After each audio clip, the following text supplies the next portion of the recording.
making decisions based on your values and what's important for you and how you want your life to look one day, as opposed to making decisions for external validation or because you think it's what you should be doing or it's what your friends are doing. I think it's really important to remember that it's your responsibility to advocate for yourself and to consider your priorities and what you want to achieve, what you want to get out of university. So your priorities might look different to your friends' priorities or your parents' priorities or your siblings' priorities. G'day and welcome to the Choosing Your Uni podcast. I'm your host, Rob Malicki, coming to you from Garigal Land in Sydney on the east coast of Australia. And I'm very glad today to be joined by somebody on the far side of the country from Western Australia. I have Arlene Janse van Rensburg, and you're going to laugh at my pronunciation. Thank you so much for joining me on the Choosing Your Uni podcast. Hi, Rob. Thanks for having me today. And that was a very, very good effort. You were very close. The Afrikaans pronunciation would be Janse van Rensburg, but I think you were pretty much there. I love it. I think you always got to try, right? People will always nod your head and be like, yep, good on you for giving it a go. When you're out in the world, heading around the place, having a crack at a few words or pronouncing things properly is always a good thing. 100%. It's awesome to have you here, Arlene. I'm really interested to hear about your experiences studying actuarial and studying at Curtin University. But maybe before we even get there, you actually turned down a number of scholarships in order to choose actuarial at Curtin. Maybe I can just start by asking why, and you tell us that story. Yeah, it's something that sounds a bit baffling when you hear about it. But when, like many other Year 12 students, I was considering a lot of different universities and a lot of different degrees and not really sure exactly what I wanted to go into. So I did have one of the most prestigious scholarships in Western Australia at the University of Western Australia, the Fogarty Scholarship, which is a total value of $80,000 over up to 8 years to do your undergraduate, master's, postgrad studies. And it also comes with a really great sort of supportive environment and other benefits added to that as well.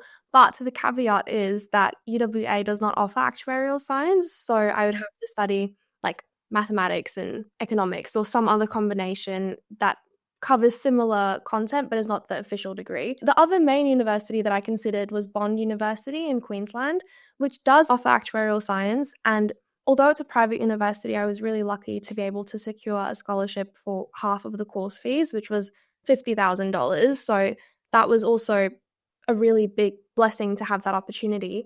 But ultimately, at Bond, one of their big selling points is the fact that they have a trimester setup for their degrees. But the upside of that is you can finish a actuarial degree in 2 years instead of 3. And they have smaller class sizes, really focused and personal support from the teaching staff. But the downside is that it makes it really tough to do internships and other extracurriculars between your semesters. So ultimately, at Curtin's really known for their industry connections, and I actually emailed with the actuarial course coordinator at Curtin throughout Year 12 to ask more information about the course, the road to qualifying as an actuary. And I found that at Curtin, there's also pretty small class sizes. The faculty is also really dedicated and committed to helping all the students sort of reach their potential in whichever field they decide to pursue. And I did get the sort of automatic Curtin Excellence Scholarship, which was, I think, a nice little prize after turning down some of the other scholarships, which I didn't really even imagine I would get when I was applying for them. And I think ultimately things have worked out pretty well because I was lucky enough to, once I got to Curtin, I was able to secure a different undergraduate scholarship once I'd already started studying, which is now actually opened a lot of other opportunities for me that I would not have had otherwise. Oh, we have so much to talk about, so many questions. Maybe since we started on the scholarship stuff, maybe we can just stay there for a moment because that's a huge, overwhelming choice when you're really looking at some serious advantages in picking one place over another. I'm really keen to dig into where your interest in actuarial came from. But before we get to that specific thing about actuarial, tell me about how that kind of felt making that decision around, essentially letting a couple of good scholarship opportunities go, and perhaps the criteria that you used to make that decision, if that makes sense. Yeah, for sure. I think it's really hard to sort of think about it in this way when you're in high school and $80,000 or $50,000 sounds like the most amount of money that you've ever had access to. But I was really trying to think in my mind to make a decision based on long-term benefits, not just short-term gain. And I really wanted to have a well-rounded university experience because I've lived in a lot of places before, moved back and forth from Australia to South Africa a few times. I've actually been in about 13 different schools. So there's been a lot of change in my life, a lot of things that I've experienced so far. And I think one of the main takeaways I've had is it's really good to have a well-rounded and balanced and diverse range of experiences because you never know exactly what you're wanting to do after the thing you're doing right now. So if you're just focused on getting one very specific niche qualification, but you don't have any other diversified experiences, you might not end up liking that. And then you're sort of stuck with all your eggs in one basket. So with the scholarship applications, of course, a really big consideration was the financial support because that would ultimately determine whether, like, how much I would need to work while I was studying, whether I would be living at home or potentially living in student accommodation or independently, things like that. So that was a consideration, but I realized that to me, it's really important to get exposure to different industries, sort of experience different working environments and volunteering opportunities, which is something I'm really passionate about, or have time to play sports in clubs or, join other social activities. And the best place for me to be able to do that was at Curtin University. And one thing that I was really initially disappointed about was that because actuarial is such a sort of rigid course structure and it's an accredited degree, the Actuaries Institute of Australia has to approve everything. You actually don't qualify to do semester-long exchanges or exchange programs overseas. As someone who's lived overseas, and I've actually done an exchange to Germany in high school, which was really a great experience and very much broadened my horizons. That was something that initially made it really hard to make the decision between UWA and Curtin because my course at UWA would have allowed me to do an international exchange. But actually, since coming to Curtin, I've kind of discovered if you just pursue opportunities, try and find other ways of doing things. I actually have been able to do a short-term study tour to Thailand for 2 weeks. So it's not quite the same as a semester-long exchange, but it's still something international. It's still a memory I can make at university, build more connections, and also just grow in that way. I think ultimately it's important to look at universities as a whole, as a sort of nuanced and diverse decision. It's not just the course. I also had a look at all the course structures. So I had a look at exactly what kind of content we'd be covering, reviews from students who'd done units in the past.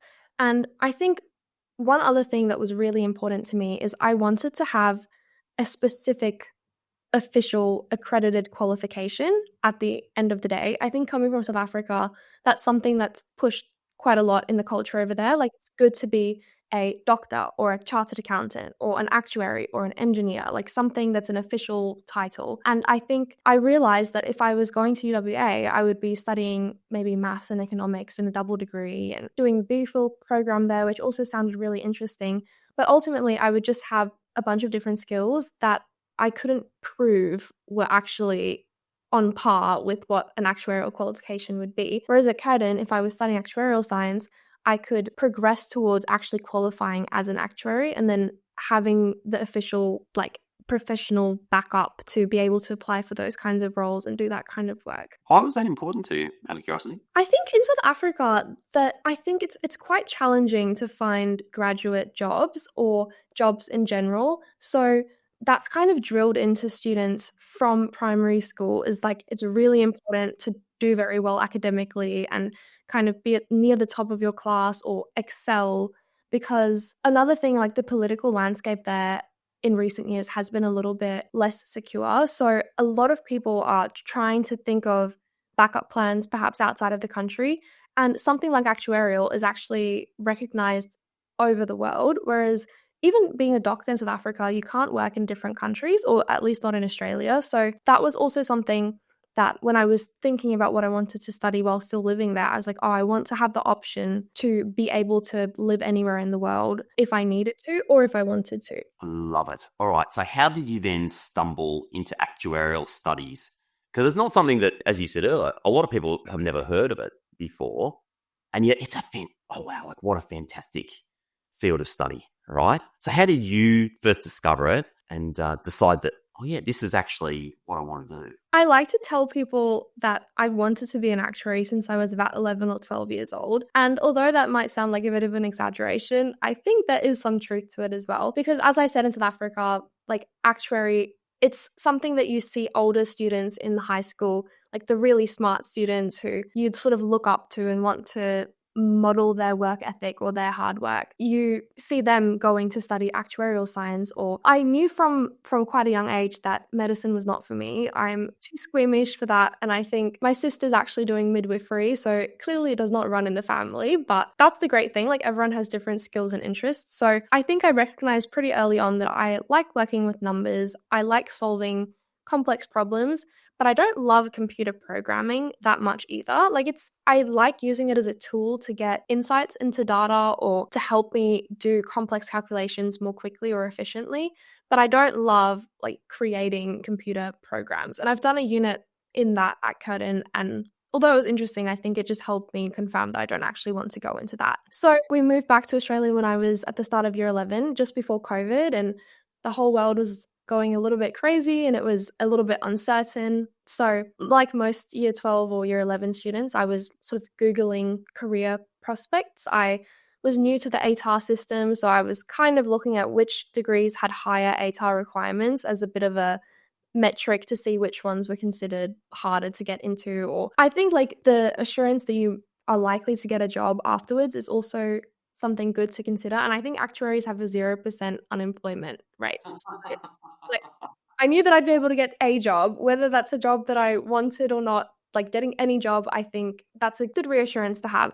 So I did some research. I found that there are only a couple universities in Australia that offer actuarial science, with Curtin being the only one here in Western Australia. And as I said before, I was emailing the course coordinator at Curtin. I think also the way in which she responded to this random year 12 emailing her, that's really a testament to the kind of faculty that teaches actuarial at Curtin. Very, very experienced, very much committed to helping students grow, and it's complex content that we're covering. So the faculty kind of makes or breaks it. I don't think we have very high dropout sort of numbers. There is actually a number of medical students that drop out after 1 or 2 years and then move over to actuarial if they discover they also prefer the numbers side of life. Yeah, I would say my sort of personal interactions with, her name is Joanne Morgan. She's the sort of lead actuary for the Curtin program.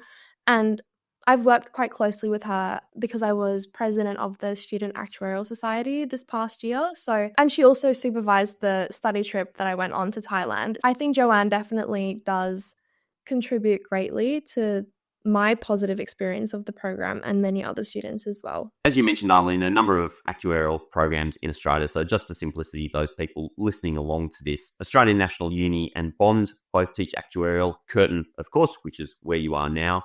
Macquarie University, which I think may have been the first actuarial program in Australia. Certainly very high reputation over in Sydney. Monash and Melbourne in Victoria, and as well as the University of New South Wales. So that's where the options are for people. Maybe you can give us a little insight, Arlene, into maybe not so much day in the life, but what does studying actuarial actually look like? Who would this really suit? Yeah, that's a really good question. So, with actuarial, I'll sort of give a little overview of what the kinds of classes are like, because that's something that you don't really find online. So, typically, like any university degree, you do 4 units per semester, and each unit that you do usually has 2 hours of lectures and then 1 hour as a tutorial and 1 hour as a workshop or a computer lab. And the workshop is typically done either in Excel, or the computer lab would be done in RStudio, which is a kind of statistical programming language. Actuarial units, there are 2 types of units. There are sort of exemption units, as we call them, and non-exemption units. So the whole goal of doing actuarial at a university that is accredited to offer actuarial science is to gain exemptions from the exams that you would need to do to become an actuary. So I think Ah, there are there are different levels of actuary. There's sort of an associate actuary, a fellow, and then you can specialize. Fellow is sort of the highest professional qualification, but you can specialize in specific fields. So over my 3-year undergraduate degree, I can get exemptions from 6 of the actuarial exams.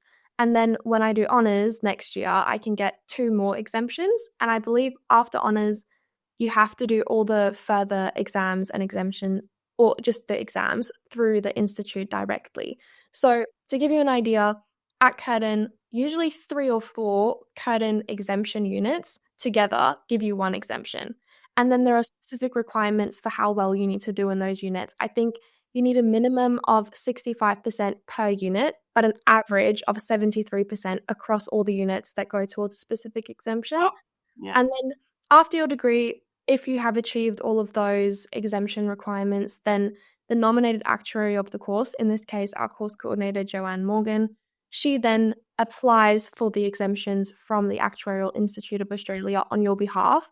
And then you can get exemptions from all 6 or some of the 6 units of exams that the exemptions go towards. And one thing to keep in mind is because you can do these exams directly through the institute, if you don't meet the exemption requirement at an accredited university, but you still pass the unit, you can't actually retake the unit to get a better mark. So if you got really good marks in 3 of the 4 units, and in the 4th one you got 60% instead of 65, then you would have to do the whole exam through the institute. You can't just redo that 1 unit.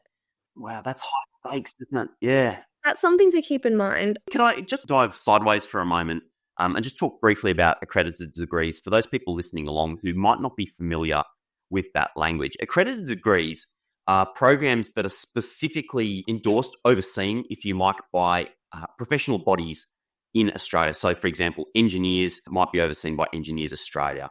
The health sciences degrees, anything that's medical, nursing, dental, allied health, are all regulated by the Australian government and by accreditation bodies. And so here where we're talking about actuarial studies, actuarial science being an accredited program, what we're talking about is that being monitored, if you like, by the Professional Association of Actuaries in Australia. What that means is that there's a guaranteed level, if you like, for people who are working in that profession that they must have achieved to become an accredited professional. And in order to become an accredited professional, you need to complete an accredited degree. That's the basics. Sorry to jump in on you, Arlene. I just find that that's one of those things that once you've been working in higher ed, or if you're studying one of those degrees, it's really obvious. But otherwise, it's like mysterious language. So hopefully that's helpful for somebody out there wondering whether or not that's for them. Talk about types of students. You did say we were going to go there, so let's talk about the sort of types of students that this might suit, that actuarial might suit. Of course, I'll start with describing myself. I'm someone who really does like maths. I enjoy solving problems. I enjoy learning about more efficient ways of calculating things, or even just learning how to create the formula to calculate something. Because I think in school, that's something that we're not really exposed to as much. Like, you always sort of get a question or a word problem and you have to remember which formula to use in order to solve that. Whereas in actuarial, by the time you get to your 3rd year, you're actually creating formulas from scratch. Like, the really exciting thing is knowing how to do that. Like, you know how to interpret really complex situations and then translate that into a way that allows you to calculate expected values, or the risks associated with certain things, how much you should be setting aside to meet certain investment goals or things like that. I think I find that really interesting. So personally, I do like maths a lot. However, I'm not someone who likes doing pages and pages of proofs for no reason, or someone who I like when the results are something a little bit more tangible. That's something that when I was doing maths methods and math specialist in high school, I actually didn't like math specialist that much because it was a lot of imaginary numbers and kind of proofs. And I was actually finding it really hard to answer those kinds of questions because it was maths that we'd never done before in the rest of my school career. So that actually made me wonder if I'm actually cut out to be an actuary in the first place, because the whole sort of stereotype about actuaries is that we just do maths all the time. But the great thing about actuarial science, and what I think a lot of students don't realize, is it's actually a very diverse range of ways to apply those mathematical skills. So, a very large proportion of the undergraduate degree involves statistics. So, a lot of it is sort of pure statistics theory. So, we're learning about different kinds of distributions. If you're in high school, you might remember the normal distribution or the Bernoulli distribution. So, these are kind of different ways of describing the probability of something happening or trying to model events in real life. That's something, when I was thinking about my courses that I've done in high school, I really enjoyed the probability section of things. And I also really like humanities. So I did economics and modern history and accounting in high school as well. And I thought, I really want to do something that has some sort of business or financial application. And actuarial does have that. So one of the exemptions that we try to work towards, or some of the units that we do, include actuarial economics or finance or business analytics. So although the vast majority is mathematical and statistics focused, there's also that financial and economic sort of flavor that's mixed in as well, which I think makes it a little bit more interesting to me. And we learn how to specifically apply the things that we cover in an insurance context or in a portfolio management context or in a reinsurance context or, in any type of industry at all. And like while I've been studying, I'm currently doing my fourth internship over the course of my studies. And I've done all my internships in completely different industries because I really just wanted to sort of see how my skills could be applied in the different industries. And from a student's perspective, it's great to sort of see where your skills can be applied. But also from an employer's perspective, the fact that I was able to pitch myself to a mining company and an investment bank and a quantitative trading firm and an astronomical research facility, like that kind of shows how transferable the skills really are and how diverse your options are after you graduate. Even though it's a super niche degree, the level of skills that you're learning, even if we mostly learn it in an insurance context, like the caliber of skills that you're learning and the respect and acknowledgement of the level that we must reach to actually get the accreditation, as you mentioned, like that makes you really, really in high demand to employers compared to someone who's just done, not just, but someone who did a more general maths degree or an economics degree who might similar content, but they don't have that sort of stamp of approval from a big professional body that has the reputation of producing quality candidates for companies. It sounds to me, if I'm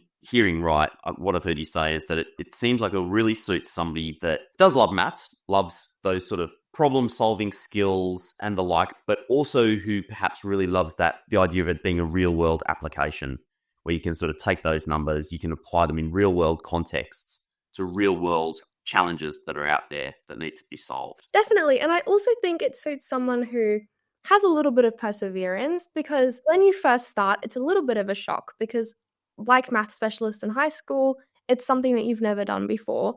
But the way in which the course is designed and the order of units, if you are putting in the time and participating in class and attending your classes, because at university you don't have to attend classes, but I would highly recommend that you do, I think that it definitely sets you up for success. And everyone within the faculty or your peers and class, everyone is very academically motivated and wants to work hard. I think that's another thing that drew me to the degree. It was being surrounded by like-minded students because maybe really liking maths or being good at those sorts of subjects in high school isn't the most popular choice necessarily. Maybe it's something that can alienate you a little bit from most of the other students in your school. But I think once you get to university and you're studying a degree like actuarial science, it's actually so refreshing being surrounded by students that also chose to study that degree. And if there's a group assignment, no one's thinking like, oh, I don't want to do this whole assignment by myself. I find myself having to act very quickly. Otherwise, the other students will get started without me almost. Like everyone's so enthusiastic to learn and that you can trust the other students to do their work well, which I just think is pretty refreshing after maybe, students in actuarial would maybe typically be paired with students who need a little academic boost in other parts of high school. Or I think that's also quite nice, just being surrounded by like-minded students who also enjoy the similar kinds of topics that you do. I love that. The idea of it being a fairly close-knit cohort, that's a real advantage, because sometimes you go into a degree in university or in first year with 500, 1,000, other students, that can be quite overwhelming. So being in a close-knit cohort is a real advantage in many ways. I just love the idea of group work actually working well. Yeah. The only degree area in all of Australian higher education where students all equally pitch in on group work. Here's a tip for young players. If you want to go and look up some funny uni content, go to TikTok or Instagram and look up like group work examples, and you'll find many. A little clarification that people might have heard you say this a couple of times, which is maths specialist. Just to clarify, for those people who are on the East Coast, we're simply talking about extension mathematics for high school. It's called different things. Governments will probably change the name of it again. So just think you're talking about the really specialist, there you go, levels of mathematics in high school. That's what Arlene's been talking about. What I'd love to pick your brain on, and you mentioned internships. And in fact, several times throughout the conversation, you've talked about the importance of extracurricular. I'd love to hear about your experiences, the other things that you've been involved with. But before we get there, like, why did that become apparent to you? How did it become apparent to you that was an important thing? I think when I was younger, I was very, very academically focused. Like, I was quite competitive. In South Africa, we do exams from year 4 onwards, and they actually publish ranks of all the students after all the exams. So it's kind of became very much a way of measuring my kind of academic worth based on how well I performed on these academic ranking lists. And then in year 10 in South Africa is when you sort of choose your subjects that you'll do, whereas in Australia, usually it's in year 11.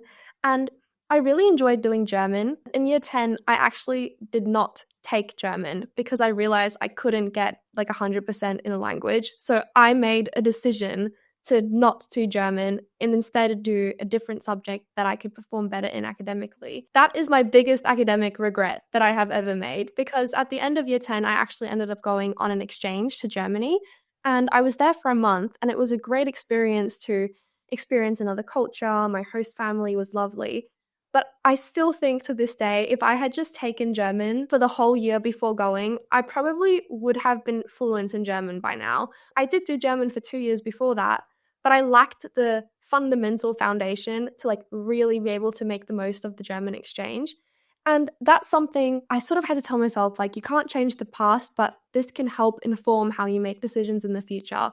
So from that time onwards, I always made it such a priority to try and do as many things as possible if I'm interested in those things, not just making decisions based on how well I can perform or which rank I can achieve, or these short-term metrics that actually don't benefit you in the long run, and you're just prohibiting yourself from becoming a more well-rounded individual.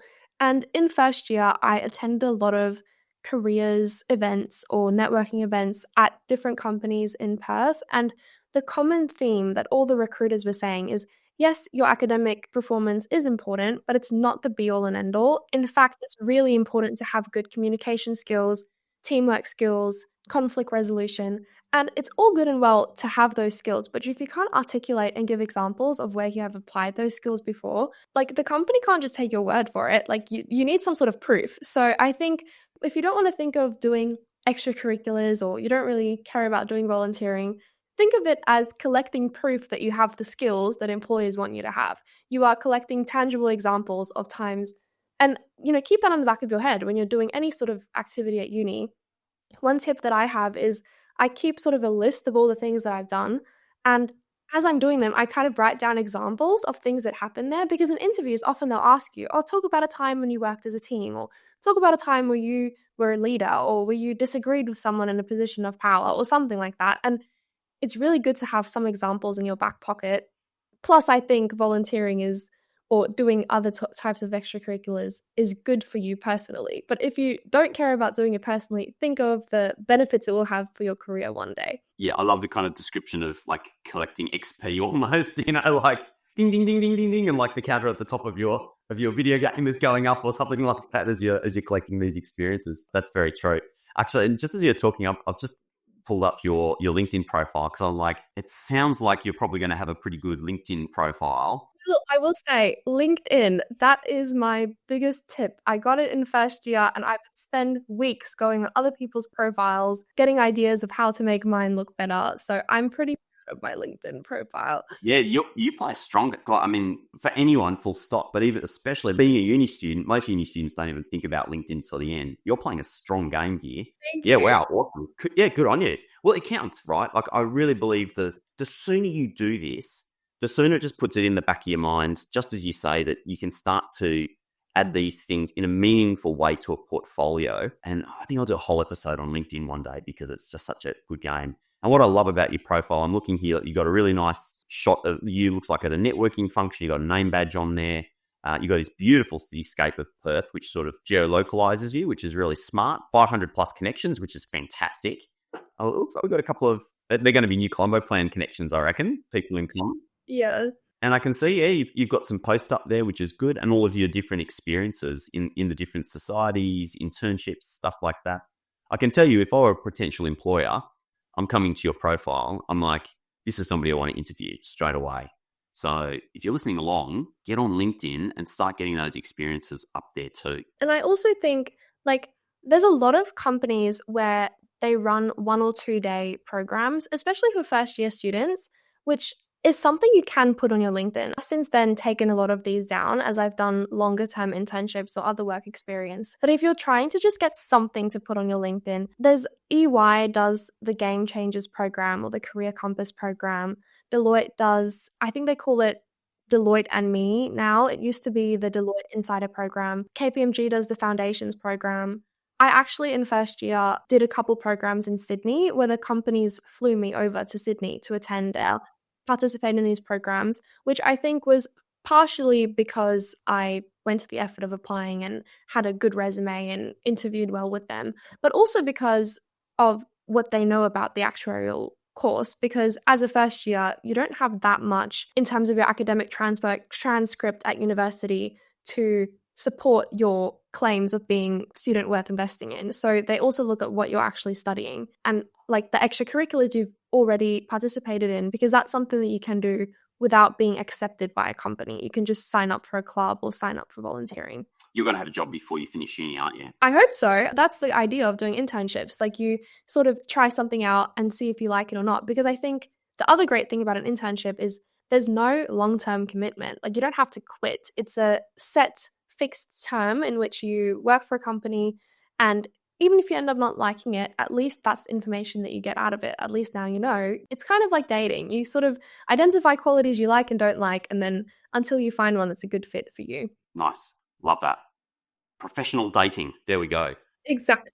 Give us a tip for those people listening along who may have never done an internship, never even sort of thought about how to go and look for one. How do you approach that process of trying to find an internship and then actually nailing one? That's a really good question. And I've actually had students in lower years at Actuarial reach out to me, and I've had coffee catch ups with them and given them some tips. So that's actually a really good piece of advice, is find someone older than you who has done internships, who is perhaps studying the same degree as you. And LinkedIn is a really good place to find someone like that. I think sending someone a message on LinkedIn is usually very well received. Even applying for scholarships, I always try and find someone who has been successful in securing that scholarship and ask them. I just send a message like, hello, my name is Arlene. I'm applying for this scholarship. Are you available to answer a few questions? And usually they are I know I love answering questions or helping other students if it's something that I'm able to give advice on. My approach was typically very methodical. So at the start of first year, I knew that that's something that I wanted to prioritize. I wanted to get some good work experience, exposure to different industries. So I made a list. I made a list of all the companies that I could find in Western Australia and Australia that had anything to do with the actuarial profession. So on the Actuaries Institute website, they actually have a list of companies that employ actuaries. We also have a website at Curtin for the Student Actuarial Society where we have a careers page with sort of ideas of opportunities students can apply for. But it's actually relevant to data science, finance, economics students as well because of the way that our degree combines these skills. So then I went on all of these companies' websites and I signed up to their careers email list. So then whenever they publish, we're running this program, sign up here, I always signed up. I tried to make it work. My approach was sort of to say yes and figure out how I'm going to do it later. So I did have some pretty busy weeks while I was in first year, but I think that it was worth it in the long run. And it's also really important to refine your resume and make sure that it's not too long and an accurate representation of who you want the company to view you as. So, if you want to highlight your leadership experience, don't put it at the bottom of the second page. Try and keep it concise. Remember that most recruiters are looking at it for maybe 5 or 6 seconds and then deciding if it's worth reading more. There's a lot of templates available. The one that I use is called Jake's Resume on a program called Latex, which takes some time to figure out how to use, but it's basically just an online text editor and it makes it look really professional. And I think that also helps to visually make you seem like a more capable candidate. And yeah, of course, just if you have an interview at a company, I would encourage you to go on that company's LinkedIn page and you can see alumni from your university who potentially work there, or from your degree, if there's someone from your degree who works there, even better, and message them. Ask them, like, do you have any advice for the interview? Like, are you able to be my reference? Like, sometimes if you get a referral to a company, that allows you to bypass some of the initial screenings, casting your net wide and thinking of any interview experience as good experience, because I'm getting comfortable with rejection. I think that's something that I did not like at all. Like, sometimes you will get rejected, and just sort of taking it, like letting it roll off of you like water from a duck's back, because it doesn't mean that you're a failure. It might just mean that the company's not even running the position anymore. So just sort of backing yourself and having the confidence and preparing well for the interview. Nice. I love it. Hey, since you've mentioned the rejection thing, I just wanted to throw my 2 cents in on that, because it's like, I hate that too. Everyone hates being rejected. It's a terrible feeling. But the main thing is like to be just kind of keep getting up and going back and doing more. And that's how you end up becoming successful, is just by continuing to ask and knock on doors and have conversations. And to me, the thing that really shifted and made that easier for me was just approaching everything with pure curiosity and essentially like asking for advice. So if you're going in there and really what you want is an internship, it may be like not even talking about an internship when you're going and reaching out to a company or individuals, but going in there with curiosity, reaching out to people saying, hey, look, I want to learn about, business X, whatever, industry X. This is what I'm curious to, maybe I want to work in it. And I'm reaching out to you for advice. I really want some advice on how I can learn more. What are the things I need to know? And almost nobody will say no to you. I get probably a dozen of these every couple of weeks via LinkedIn, and I love it. Like, I'll always never say no to that. Just people coming and asking for advice and my opinion on this, that, or the other. Why? Makes me feel good. Make me feel like I'm valuable. So do the same. If you approach these things just with pure curiosity, it's not as daunting, because if somebody tells you something and it doesn't seem to line up with what you're interested in, then you go like, oh, well, no big deal. So curiosity to me is the key. And I also think on LinkedIn, you can use the posts as a way to build your personal brand. So I don't post as much at the moment anymore, but as you mentioned earlier, I have over 500 connections. And I would say that the majority of those are people I've met in real life. And it's surprisingly easier to build up connections. Initially you're going to be the one reaching out to everyone else, like sending a connect request. But eventually there are people, graduating from your high school who make a LinkedIn account, you get recommended to them, and they request to connect with you. And I think recruiters are very happy to connect with students in many industries. And then if you make a post about a program that you've done, or a certificate that you've received, or maybe a certificate of distinction at your university, or saying, I'm delighted to be part of this club for the next year, excited to do XYZ, then these recruiters will sort of see your name popping up on their feed.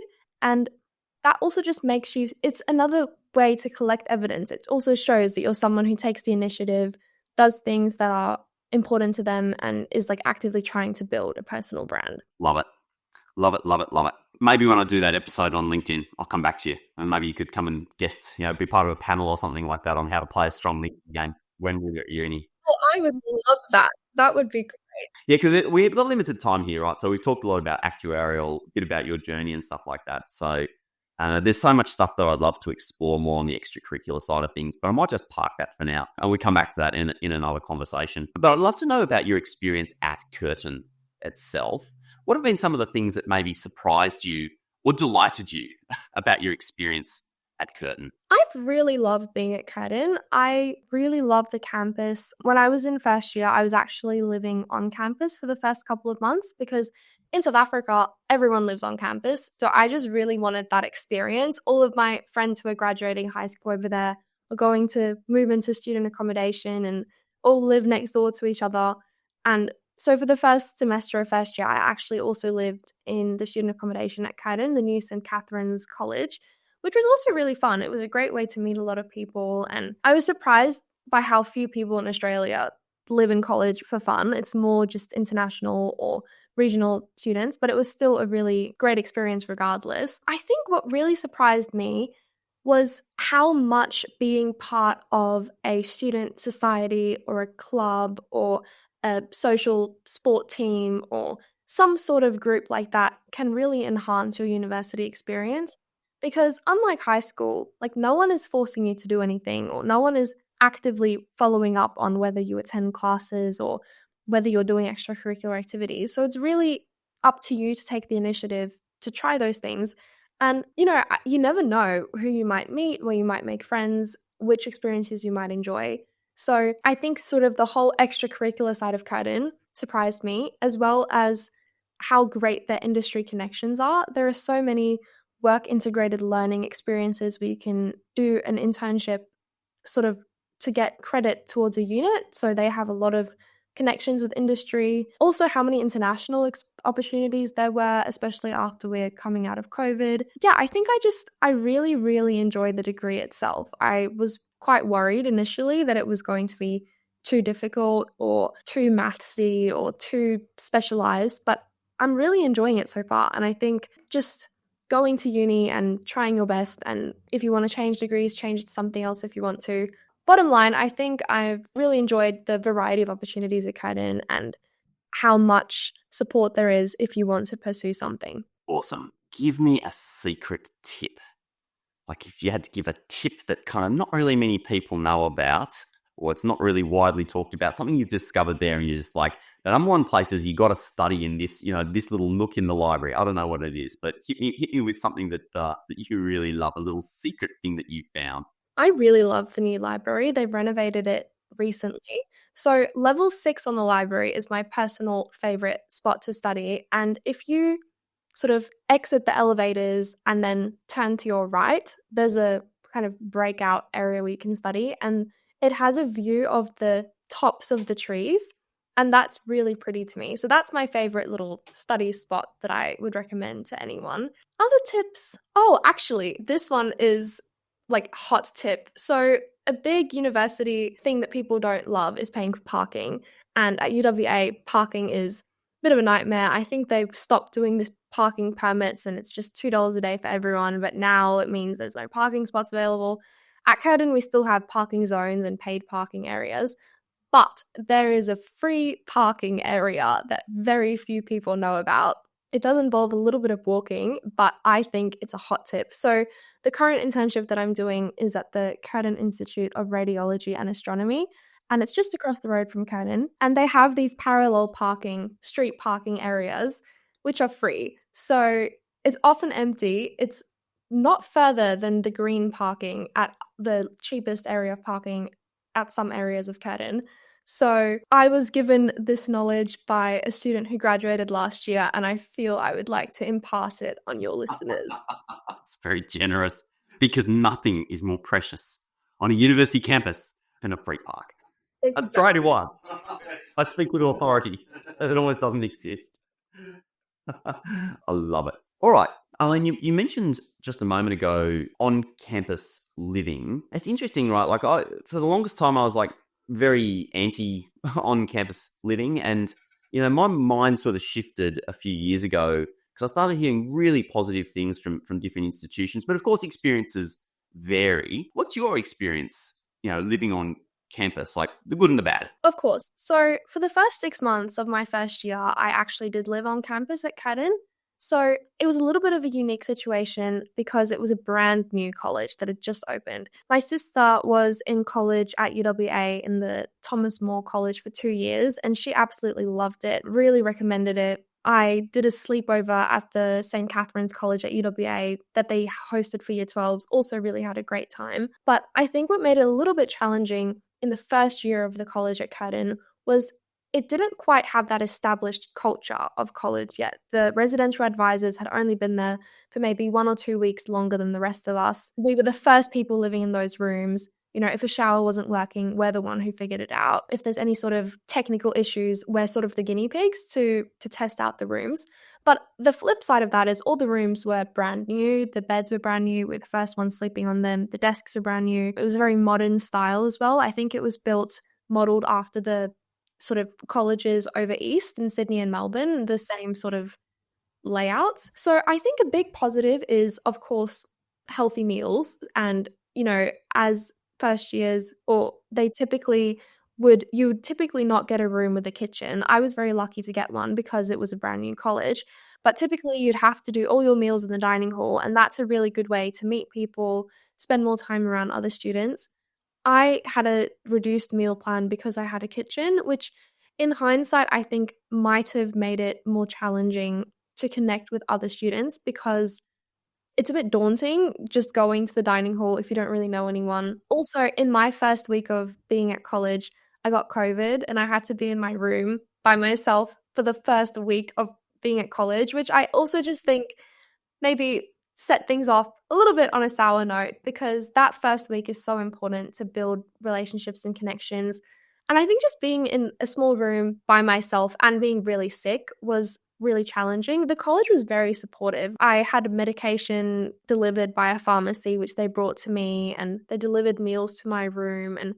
But again, it was sort of the first time we had residents with COVID, so they don't really exactly know what the procedure should be. But they really did. They checked in on me, made sure I was doing okay. So from their side, I think they were very supportive. But personally, I think being alone in that room by myself for a week and being sick wasn't the best way to start my university experience. But okay, back to some of the good things. College often has a lot of student groups, so they have a running club or they have a video games club or they have a beaches club that sort of goes to a beach every weekend. And they have a lot of different clubs like that now, which my friends that still live there really take advantage of. But back when I started, a lot of these things were first getting implemented, so it wasn't as regular or as established.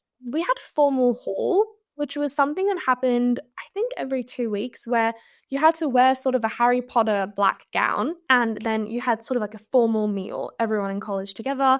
They'd usually have a guest speaker, everyone dressed formally, which I just think it's kind of nice having like sort of formal experiences together. It sort of reminds of the colleges in the UK where they do sort of the more formal college proceedings. It's also nice to, you know, have everyone has a designated residential advisor that they can go to if they need help with something. I think for international students especially, a college is a great resource to settle into a new country, help with international student issues with the university. St. Catherine's College at Curtin actually offers free tutoring for students that live there. So for a lot of my units, I could say I'm struggling with linear algebra or I'm having trouble with my actuarial practices unit, and they would go and find a student who has done the unit before and pay that student to tutor you. And if they can't find someone within the college, they go elsewhere and outsource someone for you. So I think that's really nice. Like they do want their students to perform well academically as well as have a social and kind of extracurricular life as well, which is not something that a lot of other colleges do to my knowledge. So that's a really good benefit of St. Catherine's. And also the first year that I lived there, the accommodation fees were half price because they were trying to kind of get the college started. So that was also on the positive, like a less of a financial burden to stay there.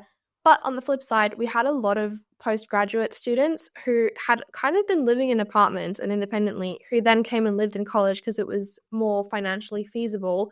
And I think that took away a little bit from the college culture because it wasn't just undergraduate students and first years all kind of coming to the uni together.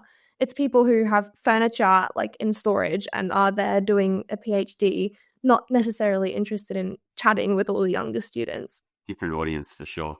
Yeah. Interesting. And so what was the net sum of that? Any other negatives? Did you stay in college or did you move out?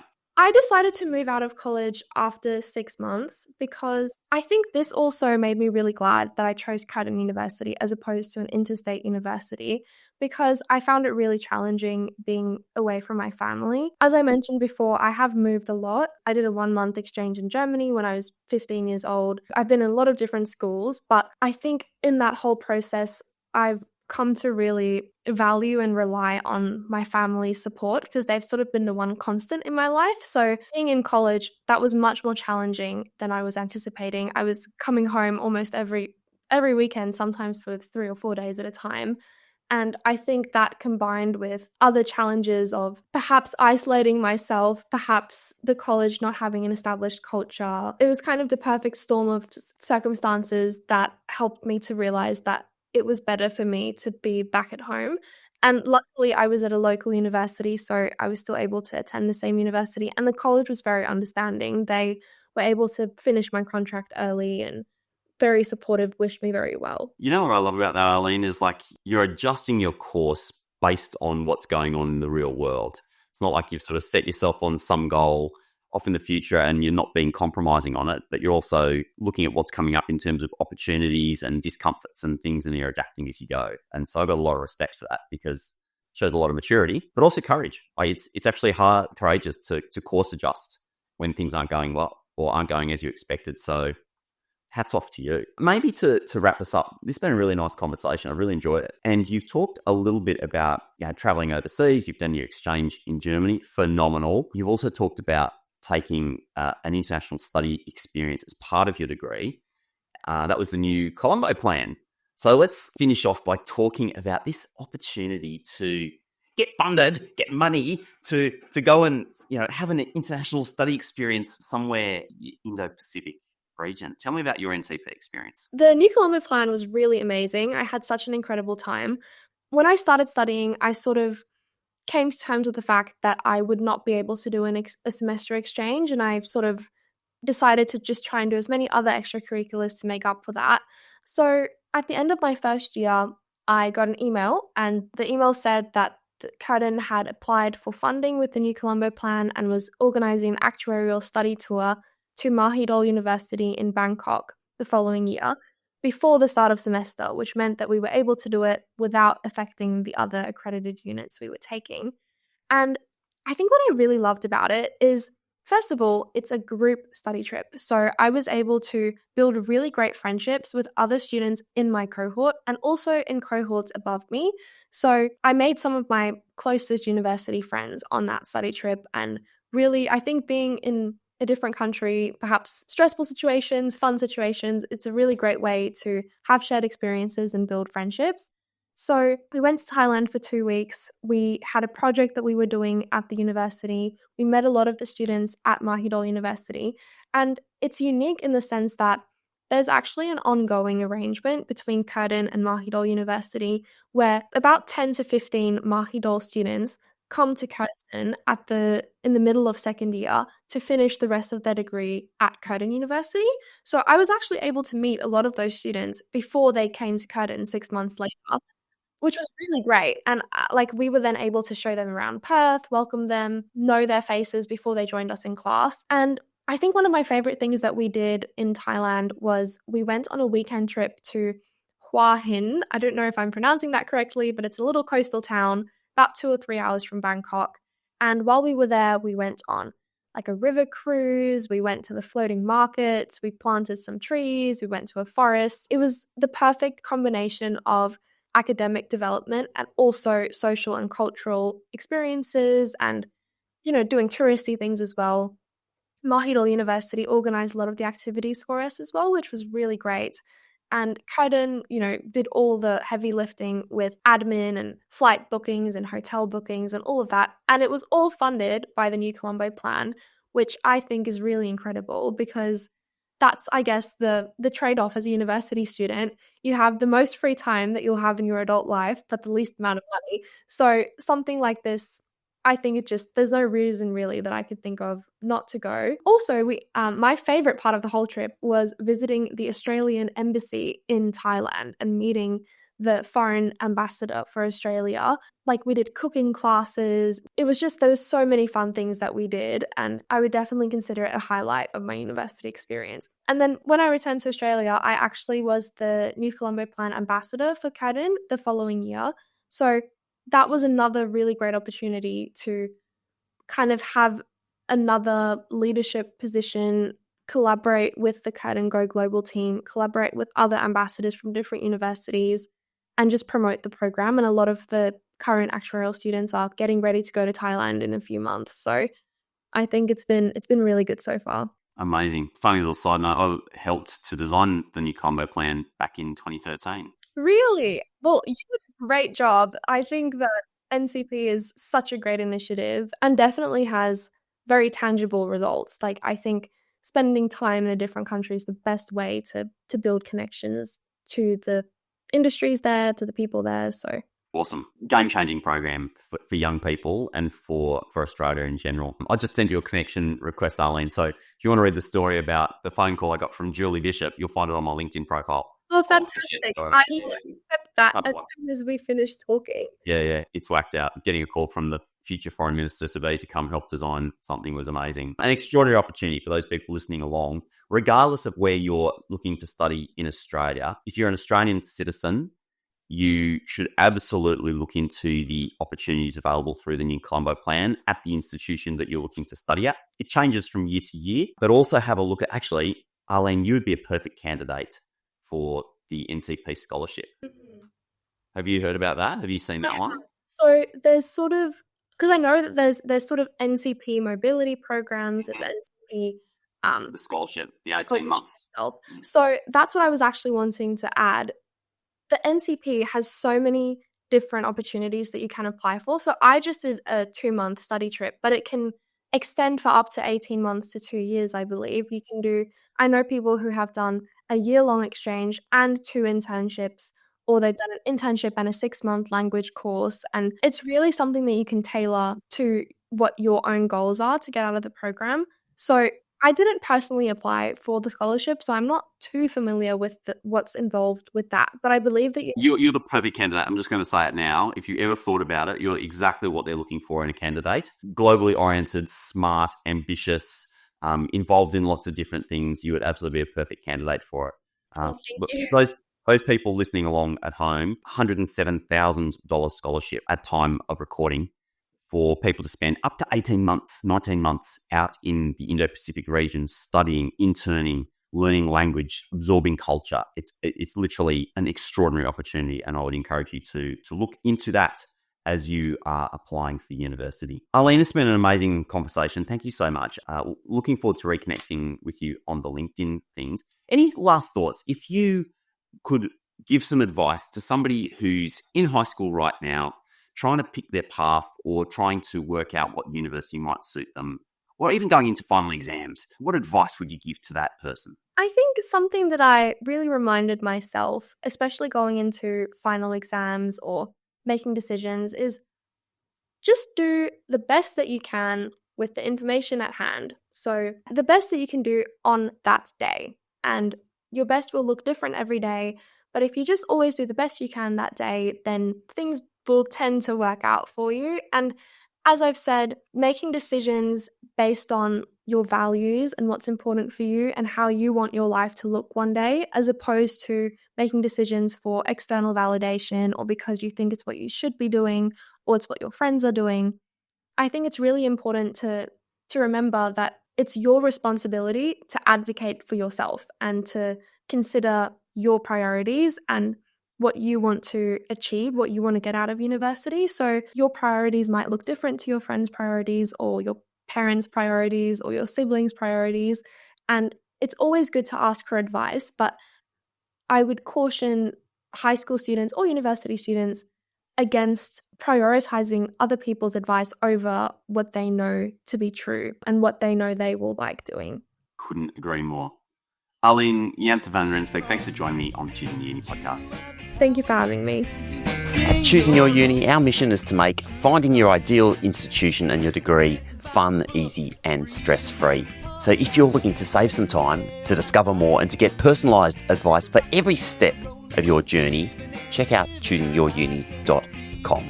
Our theme music is composed by Pasha Shogi and his band Flow, and this episode has been researched and constructed on Garigal land in Sydney. Until next time, have yourself an awesome day.